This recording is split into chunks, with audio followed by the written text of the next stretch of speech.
This is Uncle Burnsy here. Coming in streaming Universe for Sale again. Really good game so far. Story's been great. Excellent, if you will. Last time on this one, we were actually cooking up. We were actually taking the side of old girl and actually cooking up some of the tea and the universes and stuff. Took a little bit, but that was pretty fun. But yeah. For everyone out there on Twitch, hopefully you're having a good time. Everyone on YouTube, how you doing? Welcome to the channel. I'm Uncle Burnsy. Like, subscribe, and follow if you want more content. Let's continue this game.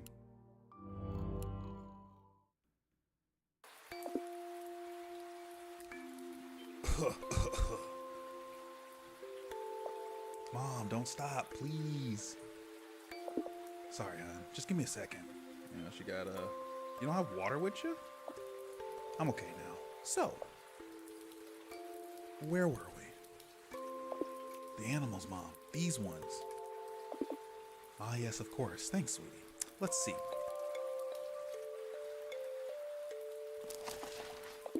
A garden had sprung up from the steps, home to all kinds of beasts, crawling in coils and swimming in the depths, leaping high and bounding fast. And among them walked man, not swimming in depths, nor crawling in coils, or leaping, bounding, or having wingspan, but it's of the mind that they can reap the spoils. They think and think and think more, thoughts that the head can scarcely contain. Willing to see, bound to explore, whatever answers are sought by the brain. The earth in their grasp, they shape and they mold, they model and form to their whims. Like stars shaped their dust in the times of old, they crafted worlds to suit their dreams. And for each world, for each great creation, they learn to crave more in countless variations. They build and they fight in great agitation to make a new home of their habitations. Call those tribes, you know.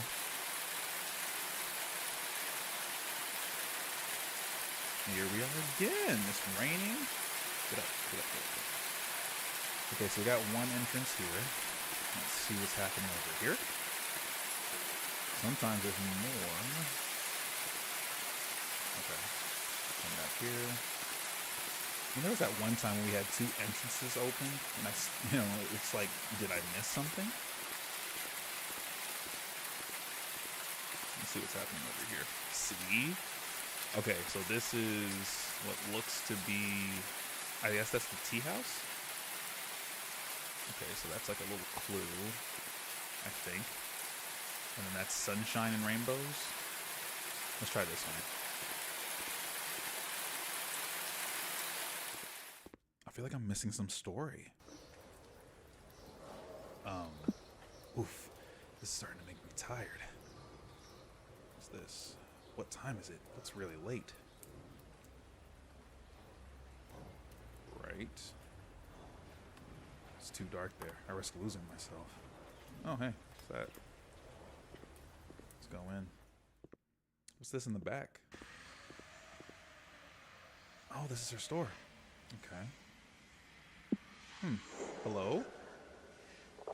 There you are. Come in. The door's open. I was waiting for you. Make yourself at home. Okay.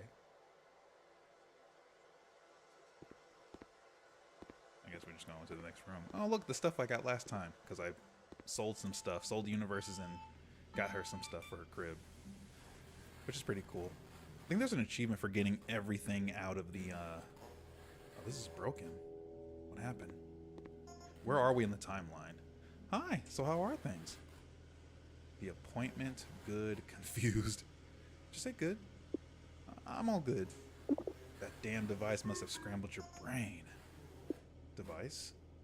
Oh, here we go again. Just forget about it. I was about to serve myself a herbal tea. Looks like you could use a cup. Yes, please. Yes, I'll take it, please.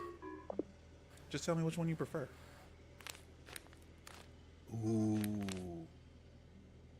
Ooh, we got tea? There's something about tea, man. I like me a good chamomile tea myself. Let me see here. Green, red, or blue? Let's go blue. Ah, the blue one then. Did I choose wisely? I have no idea. I tend to just choose one at random. To be honest, they all taste a bit like dirty water, but they are warm, which is relaxing. I'll bring everything to the other room so we can make ourselves a bit more comfortable. Just grab the mugs, will you? The mugs. The mugs. The mugs. Girl, where are these mugs at? Are they in here? I'm just double checking. Got me clicking everywhere. The mugs. Mugs. Sorry, I have no idea where to find the mugs. Yes, right. Why would I think that you could know? This is really sad because it's like she has a friend, but he keeps on forgetting because he keeps jumping in and out the timeline. So weird. For a second, I thought it was obvious that you would know. But you've never been here, so of course you can't know. Thank you. Here's your mug.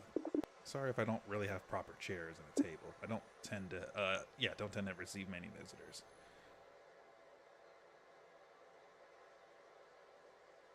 Why? Do they fail to come because they don't like it here or because you don't invite them? Let's say 50-50. Nah, I already meet them every day. I don't also want to see them at my house. I don't like people entering my personal space, which is fair. That's fair. I'm on board with that. Your home is your abode, but at times it can get lonely. It would mean welcoming them to a clean house, asking them if they want food or drinks. This is very true. Or if they'd rather have another pillow, asking them about their day. Just talking about it makes me anxious.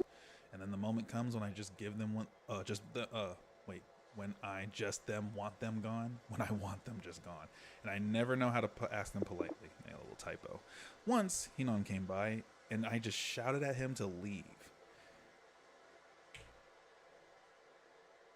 Does my presence bother you?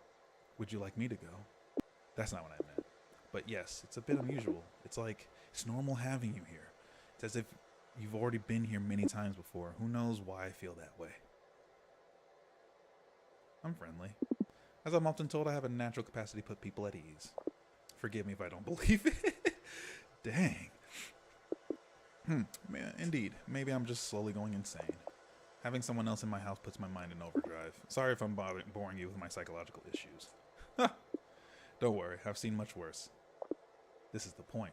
I'm not worried. I tend to do that a lot. About this house, have you noticed anything in particular? It's a space vessel, it's untidy, it's a greenhouse. What? I think it's a space vessel. It seems built out of the parts of a space vessel of some sort. Exactly. It's a spaceship. A space junk hauling vessel, to be precise. It's the ship my father and I used to eke out a living. What types of job did you do? We were scavengers. We used to fly in low Jovian orbit, looking for scrap and abandoned space junk. What we found, we would sell in Jupiter's markets. It wasn't a job that would make us rich, but it was enough to help us survive comfortably. Some type of family enterprise. Something like that. It was a nice period. After my mother's passing, I was happy to do my part. At least for as long as it lasted. What happened? Everything was taken away. Everything.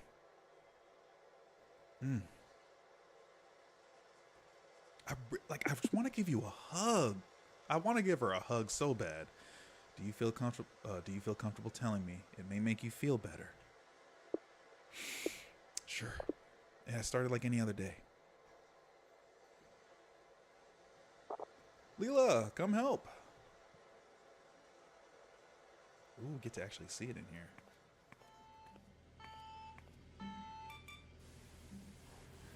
It's all clean. There's something about space and like the frontier, right?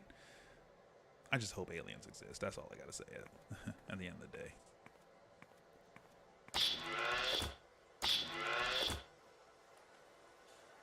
Oh wow, this party isn't even here anymore. It just got converted into a shop. What's up, Dad? Oh, this is before she had the because she said she went to a hospital, and after she went into a hospital, her hair turned into tentacles. And I don't know how to feel about that in this universe. Took your time, eh? Bahari. Come on, help me load this battery on the ship.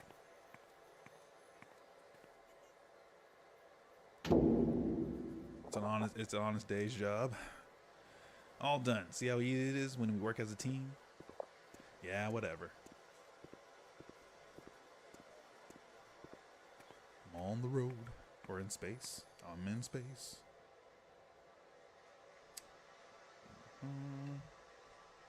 Okay. Talk to Papa. Then, my love, ready to head out? Do I have a choice? What would your mother say? You can't know what she would say. Feeling sulky today. I was looking at the radar before. I noticed a large cluster of junk. Easy reach, easy grab. Maybe we can find something worth our trouble. Good. Come on, Leela, cheer up a bit. Great!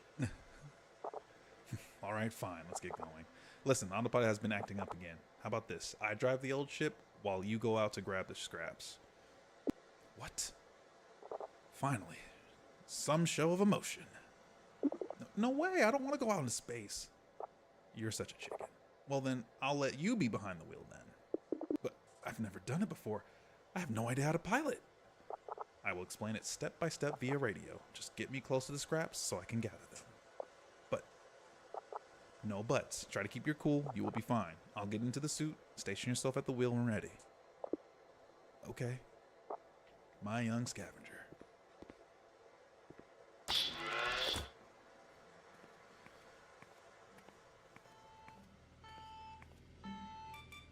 She converted that into a closet.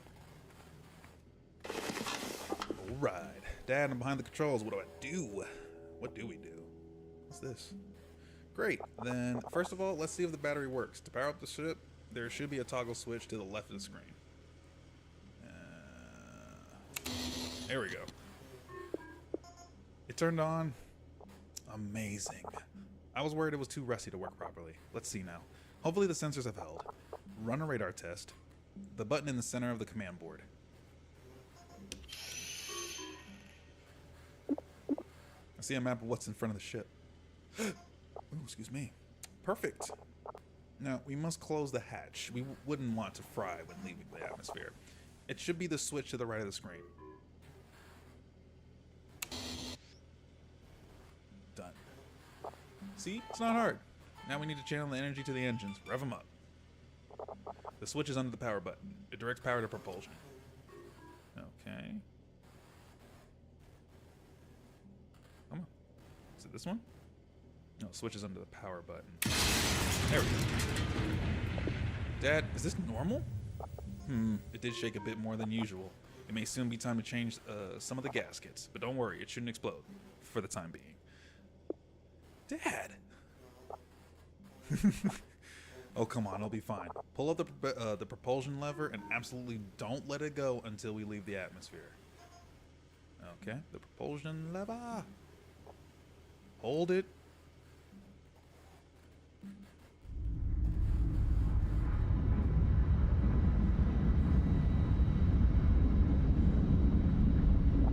And here we are.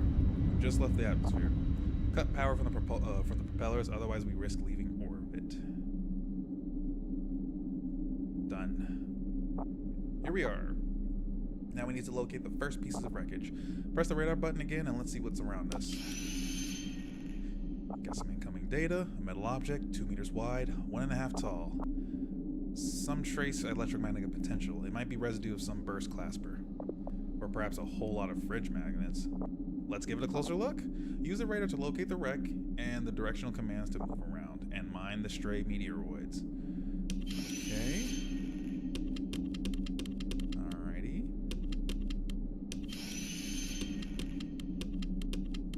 Oh, okay, so we gotta avoid that. And we're moving. Straight ahead. Just following the red.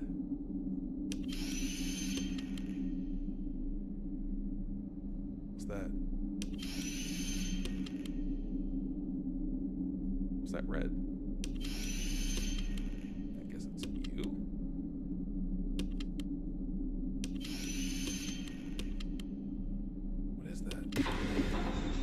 think we're just above it. Okay, that's what it was. Good. Then open the hatch so I can check. So I can go and check. Open the hatch. I think it's this one. What is it? What? It's a fridge door, full of magnets stuck to it. You were right, Leela. Yes. I'll keep the magnets. Back to the ship now. Take your time. Done. Lock the hatch again. And flip. Let's keep going. The next one must be something of value. Let's see. Approximately 130 kilometers from here. It seems like an object made of many different components. Iron, bronze, perhaps alloys. Some kind of device. Might be the rest of the fridge. Or maybe a quantum catalyst. Only time will tell. Let's head there. Where are we going? Here we go. Oh, I like that little detail.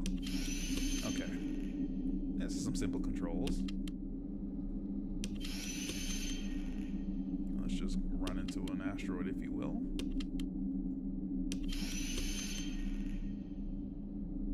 Okay, left, straight. And there it is. Here we are. Good. Hatch. Hatch. Please be a quantum catalyst. What is it then? Well, it may not be of the quantum variety, but it certainly is a catalyst. And that is... hello, an energy catalyst. It helps kickstart engine reactions and must have been expelled because it was spent. So, space trash. Trash for them, treasure for us. Its individual components can fetch a good price. I'll bring it inside, then we can have another try. Let me know when you're on board. Yes, you can close the hatch. Closing hatch. And what does the radar say? Strange. What? Well, the radar detected something unusual. Maybe I should readjust the sensors. They're detecting something like 400 materials concentrated in an area less than a single cubic meter, with regular energy peaks. Never seen a thing like this. Bummer, I just changed the battery. Don't tell me that I have to repair the radar too. Should we go and check? Of course. Now I'm actually curious, and curiosity killed the cat. Excuse me. Try to get close. Let's go. Oh, it's right behind this. Okay.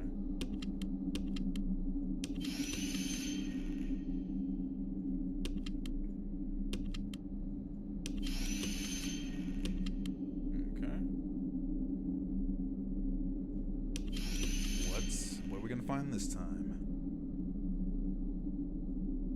Man, you know how cool it is just to fly a spaceship though? Alrighty, come on.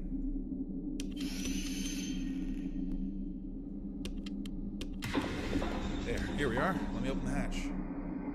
I can't wait. What? What is that? What's that? I'm a bit far, but I think I can see something. I'll get close. Be careful. Minus 20 meters. Let's see. Can you see it? I'm almost... Seems like a bust. Hold. Oh, what? Dad, I can't hear you. An octopus. An octopus? The bust of an octopus. Oh, and she says that... Okay, so this is something that was said last time. She says that sometimes she feels like a different person. I wonder if this is like the start of it. So the bust of an octopus. Yeah, there must be some electromagnetic interference. She should come back. Beautiful. There's something. Dad, come back. Strange. Dad. Oh, I can see it too.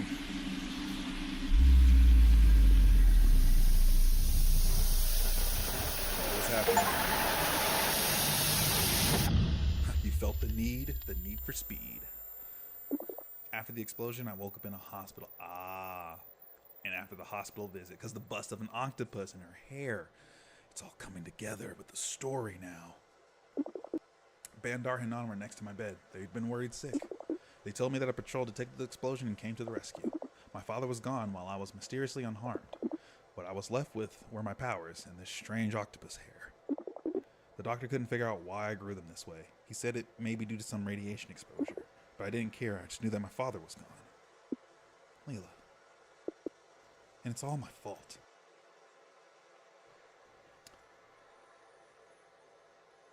It's not your fault. It really isn't. No, Leela, you can't blame yourself for it. It's true.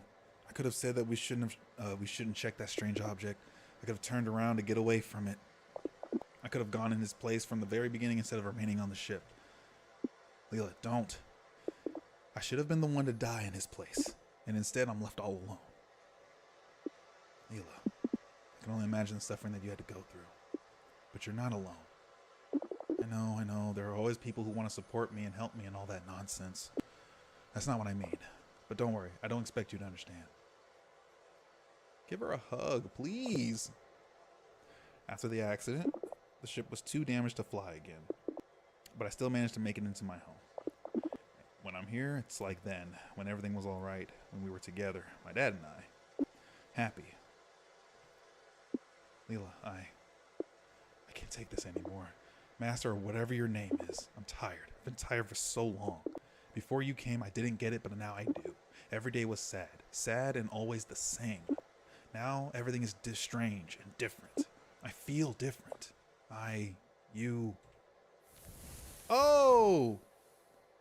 Oh! What? Oh! Hey! But you don't see... That's wild. What? No.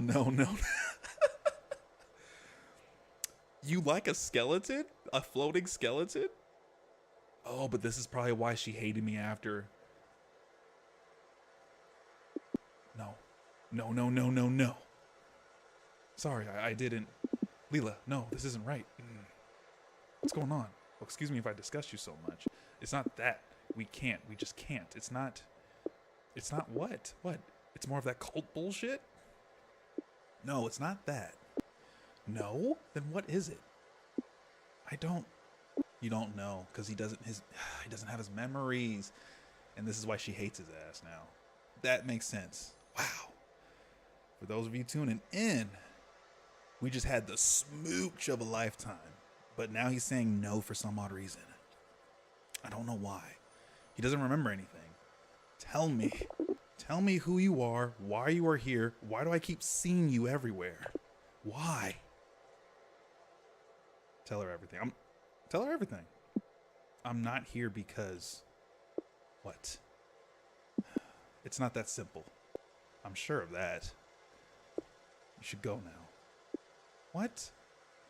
Get out of my house right this instant. Oh, but we had the smooch. The smooch. Wait, Leela, I can explain. Leave. Leave now. Damn. What an idiot. What have I got myself into? I don't know, but with a face like that, I didn't know you could pull anybody, bro. I didn't know you had it in you. I just gotta say, Master here, he's a master of the arts, if you get my meaning there. Got a floating skull with like a thing in your head and like leftover ears. You're doing your thing, man. You're doing your thing. I don't know what it is. It might be the red and green, but you're doing your thing. This is interesting now. And we're still in his perspective, or are we switching? Okay, still his perspective. I'm trying to get this whole story. Ooh. Mom, that cough again. Sorry, Leela. Oh, now I get this. Dummy. I'm a big dum-dum, smooth brain. It's her mother, and she's telling her a story. But I wonder if this story has to do with Master now. Because her mom died of sickness. Oof. Danny, is everything all right? It's Bahari. Daddy, Mommy's coughing a lot again. I'm okay. But can you take over for me, please? Of course, go get a glass of water. Is Mom going to be okay? She's a strong one, dear. She must have just caught something, that's all. This is why you need to cover up when you go out, Leela. I always cover up, Daddy. Now keep reading, please. Yes, ma'am. Let's see.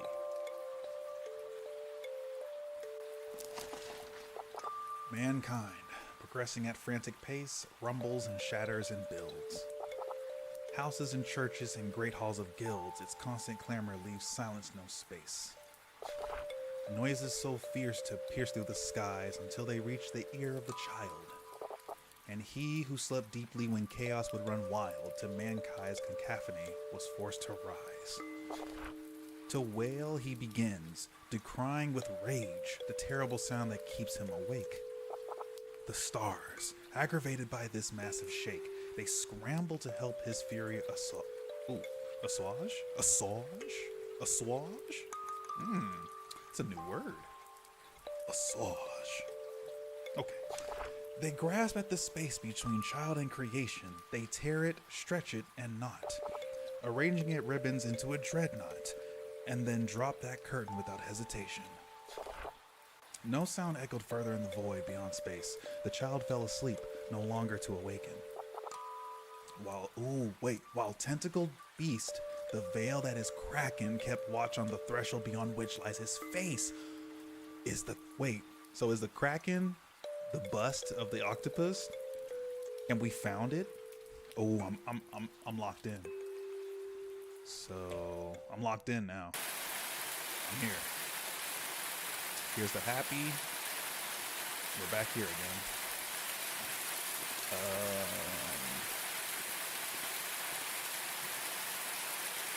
Yeah, no, okay. Okay, let's go through this other one.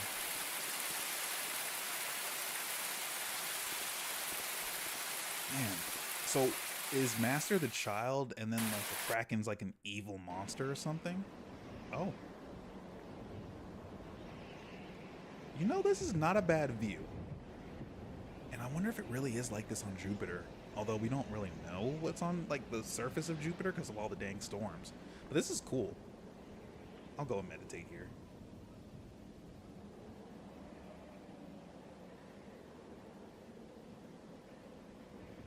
Alright. What an exceptional view. I get dizzy. Okay. Alright. Let's keep it moving.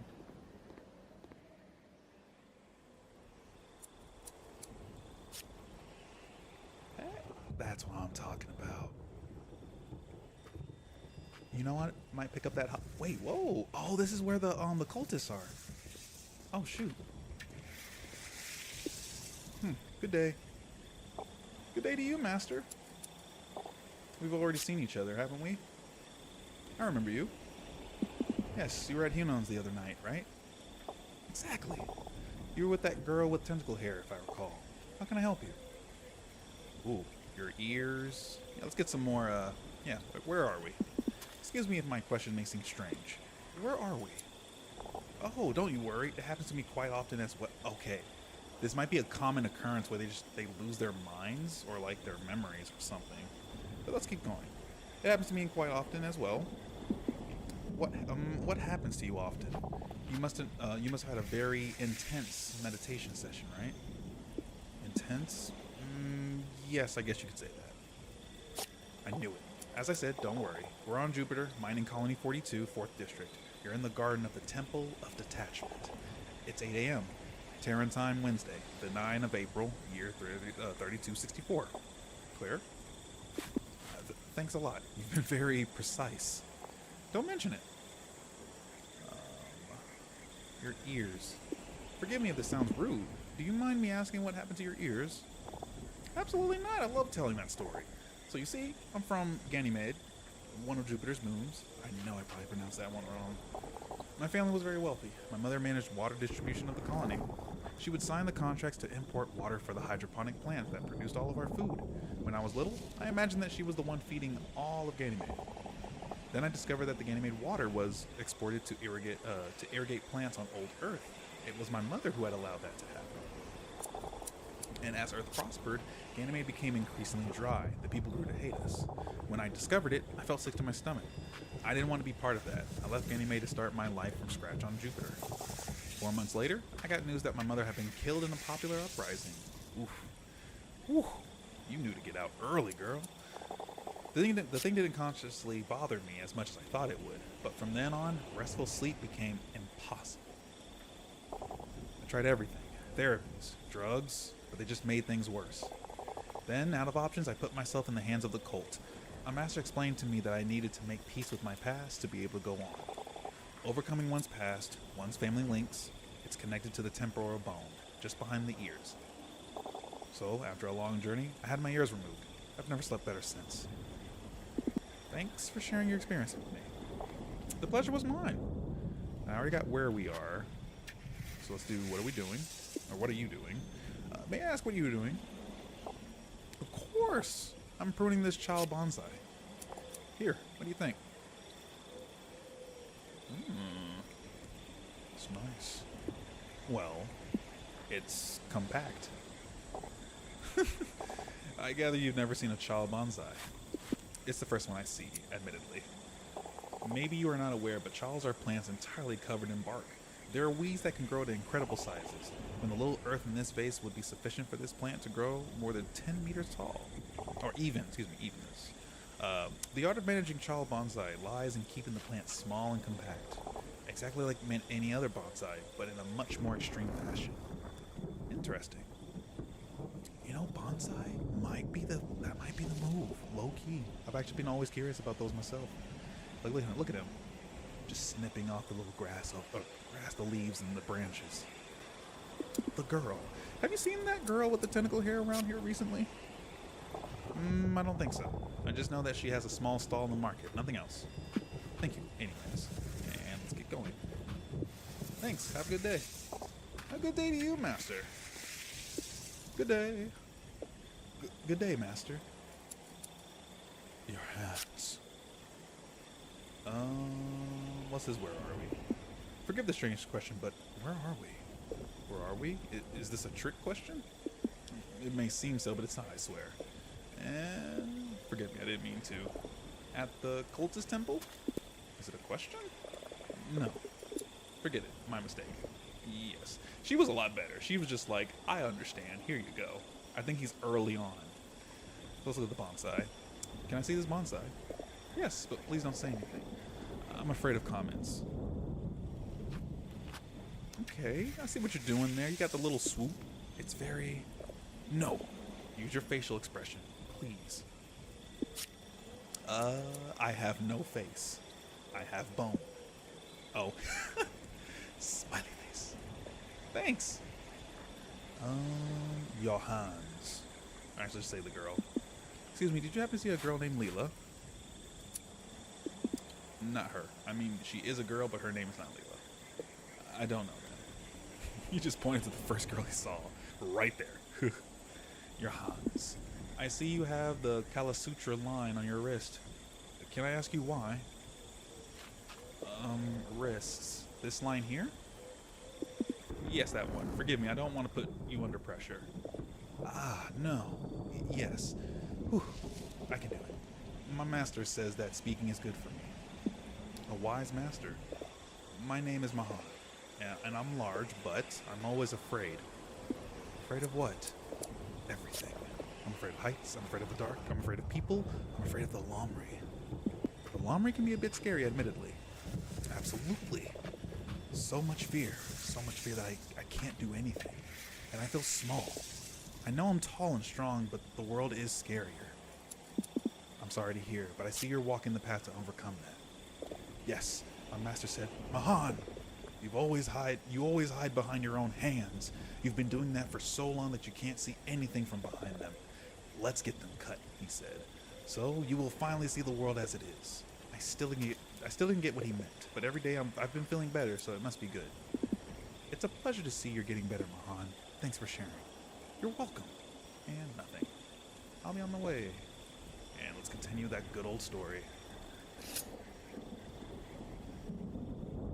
Oh. Hi. And who would you be? Beatrix. Who are you? None of your business. Occultist. Yeah, who are you? Who's asking? Are you trying to be clever with me? I've never seen you around here. Who let you in?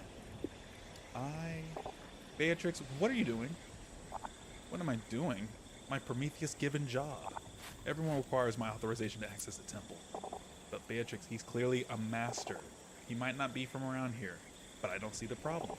Forgive her, Master. She's a bit gruff when she can't keep everything under control. Khan, don't interfere. You know that those damn priests are just waiting for an opportunity to strike. If I weren't here, they would come in as they please. Prometheus only knows what damage they would do if they could. As you wish. Come with me and don't try to resist. You might not have a throat, but be advised that I know many other vital spots. All right. What a beautiful garden. I'm not even listening. Just what a beautiful garden. Can I go? Oh, there we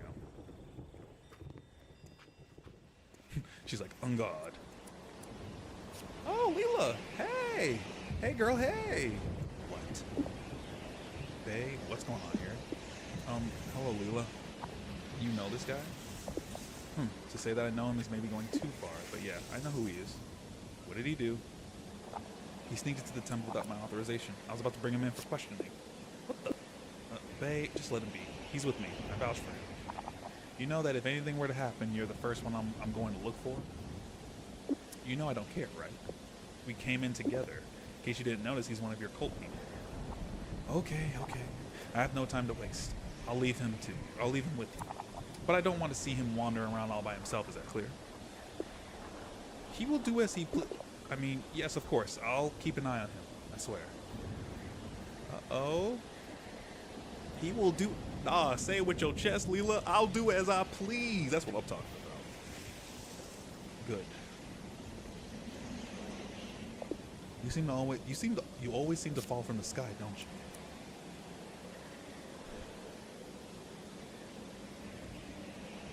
In which way? What do you mean by fall from the sky? It means what it sounds like. You never know where you are. You always seem to appear out of thin air, and you disappear just as mysteriously as if it were nothing. Even here in the temple, which is supposed to be like home for you, you make people want to boot you out. Can we talk about the kiss? I'm sorry. Hang on. The kiss. About yesterday. What? You know what happened between us. I don't get it. What do you think happened between us? I know you're angry with me. I didn't want to embarrass you. Embarrass? You mean that thing about being a goddess? I told you it's complicated. I was angry then, but it's all water under the... Oh, so this is the next day after the very first episode in this series, where we met her at the after Hinon. So I don't know where the kiss takes place, but I think that's later on down the road. No, you meant, forget I said anything. As you wish. Why are you here? Why are you here at the temple? I thought you were interested in being a cultist. Last time we saw each other, things ended up a bit hurried. I wanted to know more about you, but there just wasn't enough time, so I came here hoping to gather some information on your world. You wanted to know more about the cult? If it's a way to understand you better, sure. Oh, she loves me, y'all. She loves me. She just doesn't know it. It's okay. I got the moves. I got the green coat. Got the fit. I got a skull head, but that's besides the point. If it's a way to better understand you better, sure. Great. So this time around, allow me to be the guide. Even if I don't really know this specific temple, the outline of the doctrine is always the same. Okay. So if you want, you can take a tour. And Beatrix? What's Beatrix's story? Bae? Or B? She's a real force of nature. We are friends, I guess. Hard to tell, but it's like this with all my friends. Anyhow, she's got quite a tragic story, but in the end, she's come out on top of it. What happened to her? I don't want to pry. If she knew I told you, she would kill me. But whatever, I'll tell you anyways. If she knew. Did you know there's scars around the cuts? I did. When she was just a child, she was very sick. Her body was attacked by a flesh-eating fungus, a terrible illness without any known cure. Her parents didn't know what to do. They tried many strange medicines and medical technologies, but she was getting worse and worse. The fungus ate into one of her arms and started to do the same to the others as well. They brought her to the Church of Many Gods, but they just said that she needed to be put down because she was cursed. That's terrible. It makes me sick at my stomach when I think about it. She was just a child. Anyhow, in the end, they brought her to the cult.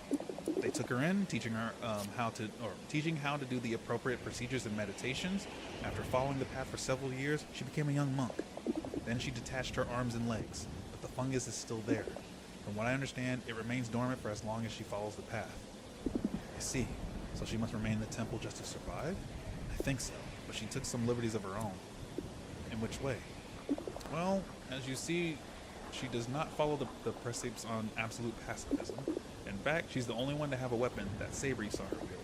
And since no one else can do that, she took over temple security. I understand now. Thank you. And let's go. So, ready to visit the temple? Okay, let's do it since we're here. Good day. Leela, you finally came to visit. Hi, Sat. Did they put you at the entrance? Yes, we take shifts. You know, people always forget to remove their shoes before coming in. So rude. At least you remember to respect our customs. And you, Master? First time you come around the temple? Yes. Yes, it's my first visit at this specific temple. Where did Gahara Samud receive the parts of your body? Garu, yeah, I'm with you, Leela. What? The cosmic kraken that constitutes the boundary between the worlds. The kraken? He basically asked me where I became a cultist. Come on, Leela. I thought you at least know this one. Ah, yes, the giant octopus. They always insist on this stuff. And because of your hair. How can you ignore them? They're a sign of the gift of Gahara. I'm not going to try to say that last name. No, sorry. It's just some strange mutation from space rays. That doctor told me. I must have been contaminated after... After what? Nothing. Forget it. Anyhow, answer Sar's question. Where did you become all skin and bones? Right. I traveled a lot. I performed the separation rituals in various places across the system. But the first time I encountered the cult was on the temple on Mars. Oh, I understand. It's rare to meet such a well-traveled cultist. Anyways, you're free to enter whenever you like. What's this? Keep a low voice so as not to disturb meditation. He seems a wise orangutan. Calm faces. Alright, let's get in there. Leela, aren't you forgetting about your shoes? Who did you take me for? I'm not uncivilized.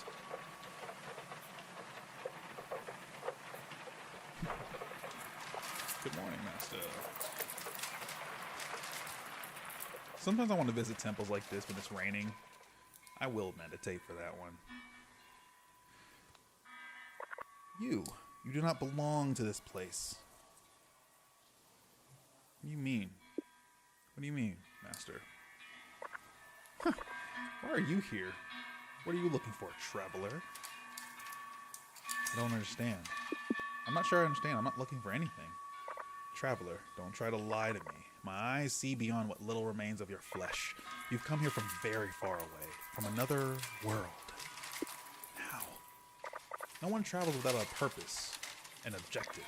But what purpose? What are you here for, traveler? Does it have something to do with the tentacle-haired girl? Of course.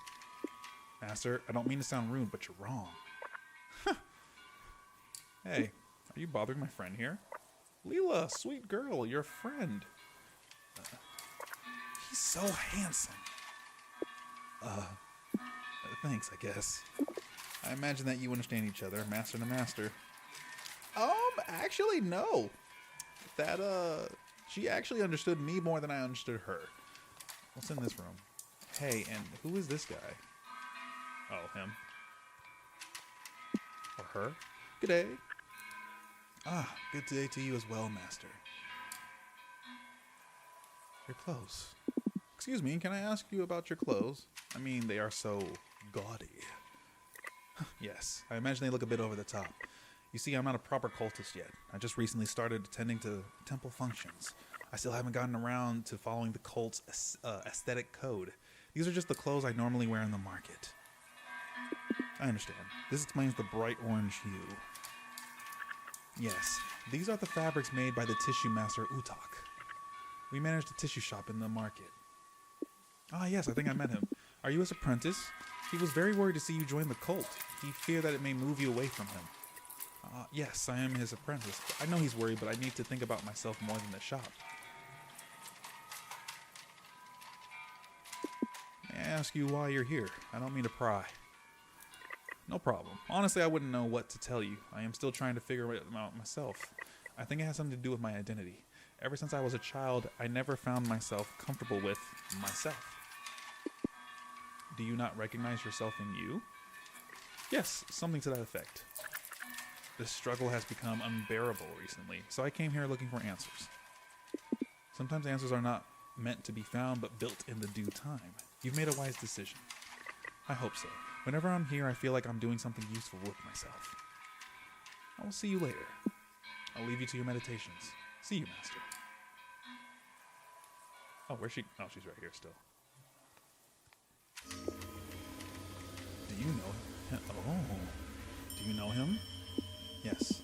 He's Prometheus, Prothom the First, the cult's messiah.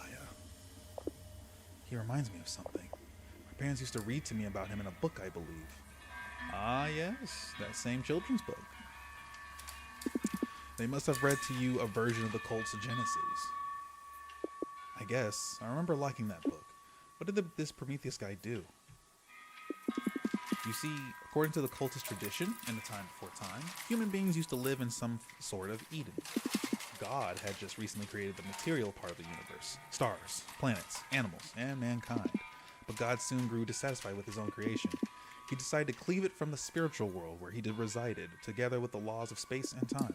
And as a boundary between the material and the spiritual, he placed Gahara, Samud, I don't know, the ocean of darkness, the cosmic kraken. That creature below him? Exactly. The kraken was meant to prevent mankind from crossing over the boundary, as it itself was the boundary. It kept them ignorant of the world, mindless and free of questions, exactly like any other animal in Eden. I wonder if that's where her father went. Did he cross over the boundary that day? Then a man named Prometheus, first among all, was the first to look into the ocean of darkness, the kraken that cleaves the world.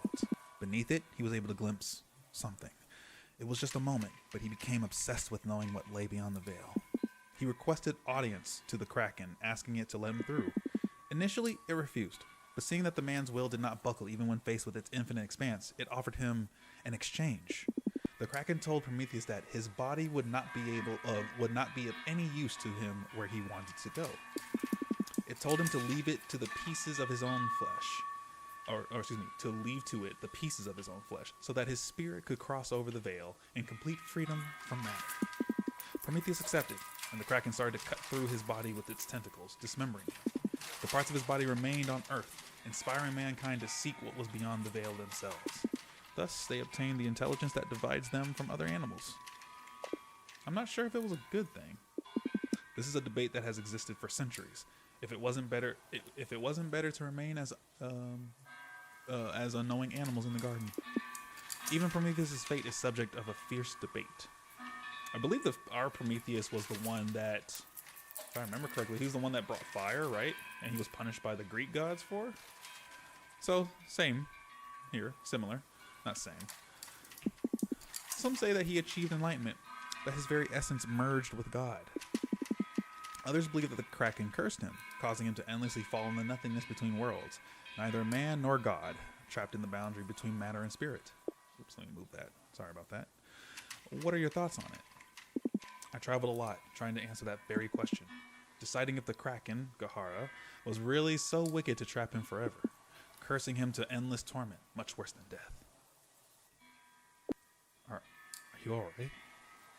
Yes. Yes, forgive me, I was drifting. Some questions will never be answered. Indeed. Thanks for the story. You're welcome. And I don't think there's anything else to look at. Let's go here. What is that there? A library. Maybe we can find something useful to help me explain better how the cult works. Let's see. It's nice and cozy. What a pleasant place. Comfortable. Places like these seem to encourage you to read. Do you enjoy reading? Do you read often? No, actually, I almost never do. Sometimes I try, but I always fall asleep almost immediately. I think it's a matter of habit, like training a muscle in the brain itself or something like that. Yes, this one seems to be a good one. What's it about? It's a small encyclopedia. The main cuts are illustrated in it. Weird. It seems like one of those old illustrations with the various cuts of beef to understand which part to buy from the butchers. Yes, it can look a bit morbid. Can you explain to me how it works? It's quite a complex topic to discuss, but I can try. You see, when a person approaches the cult, they tend to do it for two main reasons. Some come to it seeking illumination. Others, the majority, just want to overcome the issues in their life. While the first objective is a bit abstract, the second one is easier to explain. According to the cultist, every problem can be solved by looking at it from a different angle. Elevate oneself above a situation to see it objectively and act accordingly. To accompany the path, the cult assigns a different meaning to each of the various body parts, linking each to a given state or aspect of a person's being. After a long journey, the relevant body part related to the problem is cleft from the body, extrapolating it from its preconceptions, and seeing the question from a relative and clear angle, thus overcoming the problem. So, you cut people to pieces. Literally, but giving it a figurative meaning. It's a curious way to put it. We can keep looking at the book to help you understand. Ooh. Oh, that's awesome. The thumb represents handiness. This cut brings detachment from the need to influence the world and others, focusing itself on conquering one's own self. Okay. One might as well go through it. The pinky and ring fingers, representing truth. This cut brings detachment from the presumption of knowledge and the liberation from the certainty of blind faith. The belly, representing relationships. This cut brings detachment from the unhealthy attachments with other people. The temples, representing power. This cut brings detachment from one's perceived superiority to and power over others, making them accept humility. The middle and index fingers, representing morality. This cut brings detachment from the false preconception of knowing what is right and what is wrong. What we got here? The heart, representing love. This cut brings detachment from apathy and the fear of opening up to others. I hope she doesn't go for the heart. That kind of feels like where she would probably start with, with her character. But for me, I gave up my skin and my neck, actually, right? Yeah, skin. I am mostly bone. Which one are we on? That's the heart. Okay. So he still has all his fingers. Temples. He didn't give his temple up. So the toes, representing equilibrium. Detaching one's toes separates one from the necessity of stability and the constant search of support. Interesting. The clavicle, representing justice. This cut allows one to stop assigning things to the extremes of just and unjust. Okay. So what does the neck represent? The eyes, representing perceptivity. The separation of one's eyes allows to detach from the visible world and see beyond the false veil of reality. The wrist, representing chance. This cut signifies detachment from the concept of fate and the expectation that things may come to someone unprompted. Oh yeah, like the other dude that got his wrist cut. The arms, representing faith in oneself. Cutting away the arms allows one to leave behind the fear of the unknown. Yeah, he had a cut at the wrist though, right? Not here. But this also seems like what his would be. No, it was his hands. The ankles, representing acceptance. This cut detaches one from their convictions and allows to see the world from an unbiased angle. The sternum, representing death. Detaching one's sternum allows one to leave behind the fear of death and the acceptance of life's frailty. The breasts, representing lust. Separating them grants detachment from the needs of the flesh. Oh, I already hit the breast. Is it this one? The legs, representing hubris. The detachment frees one from the necessity to pursue one's goals without regards to the cost. Okay. This was the... Oh, I missed this one. The hips, representing moderation. Separating them allows one to live without excesses. See, I knew I forgot one, right? Yeah, that's the sternum. This is the hips, and that's the breasts. And now we're on, nope, not the legs. I have the legs. Aha, the knees, representing hope. Their cleaving frees one from the fear of the future, making space for gratitude. Oops. I need to get my Roman numerals straight, man. The mouth, representing serenity. Its detachment frees one from the need to seek refuge in positivity at all costs. But I still have all of that, though. Oops. The shoulder, representing insecurity. Cleaving the shoulder allows to stop seeking recognition from others. And finally, the neck, representing attachment. The cleaving of the neck allows the full detachment from the material world and the unmooring from the prison of reality. Interesting. Interesting. Don't you think we've read enough? I don't think there's anything else here. Yeah. You must have had enough of this. What do you think I should cut? No, it doesn't work like that. Oh, don't be boring. Come on. What should get the cut? Ooh, interesting. Her at the head, ears, or temples. I'm trying to remember what the head was. Yeah, the head comes with... Okay, temples was... I kind of remember temples. I don't think... Oh yeah, her fear is that she's attached to people and stuff. It could be the ears, but I don't think it's temples. I would think head, maybe. Head or ears? Maybe head. I think that you should separate your head at the neck. Dramatic. The connection between head and body represents the attachment to the material world. Cleaving that connection allows us to perceive the universe as it is, unfiltered. And why would I need something like that? Actually, it's a thing that can be helpful to you, to anyone, but to you especially. Your way of behaving, it limits you. How so? Easy for you to say. You're just a traveler without a home or a past. You can go, do, and be whatever you wish. And why can't you? Have you seen where I live? How can I even have ambitions or dreams in a place like Jupiter? Then leave. Exactly. Then leave. Then leave. I just can't leave. And why not? Why can't you leave? Orbital travel tickets are not that expensive. It's not as easy as you're putting it, okay? You could use your power, perhaps.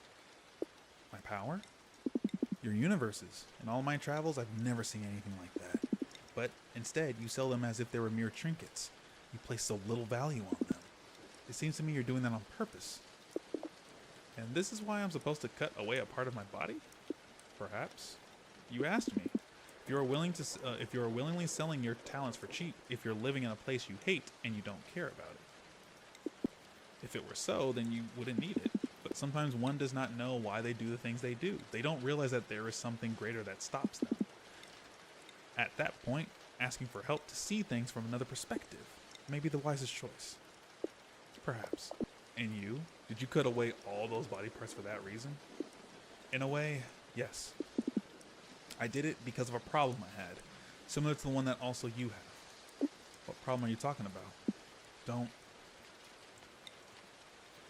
Pardon the intrusion, Master. Ganti. Of course. What's going on? We are in pressing need of your immediate assistance. One of our adepts, Shoru, is about to perform her first cleaving, but it's a very complex cleaving. It's a threefold cut. Oh, a very rare occurrence. Indeed, it has been a necessary choice in her path. She already entered the meditative state to prepare for the cleaving, but the master that was supposed to perform the ceremony is nowhere to be found. The master I saw earlier in the hall? Exactly, we can't seem to find her.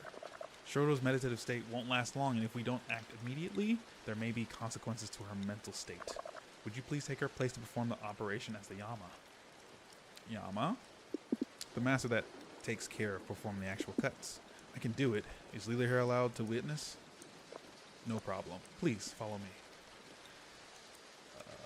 This way? And now I'm scared, because what do I have to cut? Will you tell me what to cut? Is this like a quiz? I don't think I'm ready. I'm not ready. As you see, Shora has already entered the deep meditative state. When ready, take your place behind her. Can I go back? Oh, I can't get the book. Damn it. Okay. I'll sit back here so I'm not in the middle. Today, like eons ago, initiate Shoru, like our messiah Prometheus. Together through their sacrifice, they dive into the ocean. In the ocean of the Kraken, Prometheus dives deep. In the breath of the Kraken, Shoru dives deep. Shoru and Prometheus, physical souls, willing to cross to the world beyond. The Kraken requests a token for passage. Just as well, the Yama will exact the price. Take the Kala Sutra string, Master. Would you all happen to join this cult? And if so, what would you get cut? Kind of after, like, you know, going through all, 10 plus positions? What would you cut first? Or what would you like to cut?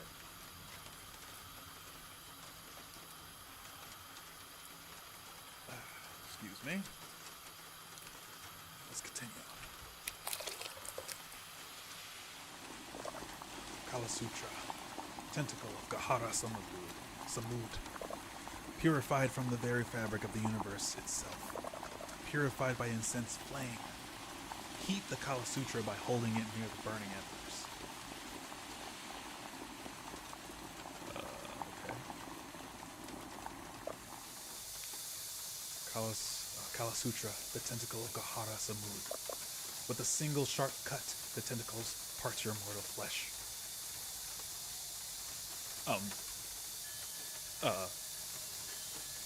Oh, are we doing the whole thing? The tentacle must be pure to take us to the other side. Oh, I see. Okay. Oh my god. Oh!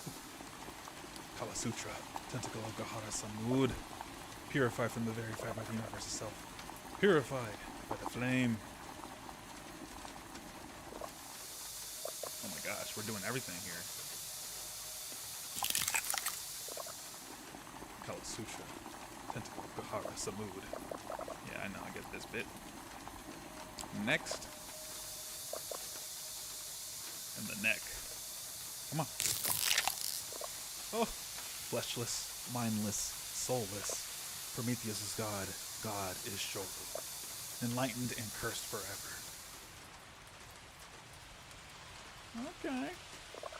The Master, like the Kraken, will watch over the initiate's path, lest they wake from their slumber and become a star among stars.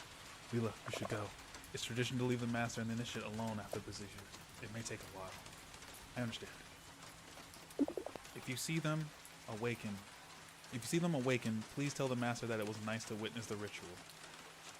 Of course, Leela. Prometheus protect you. Thanks, you too.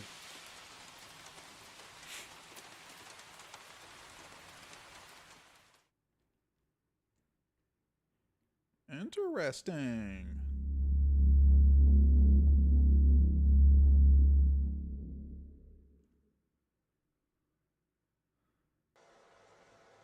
Now it's her perspective.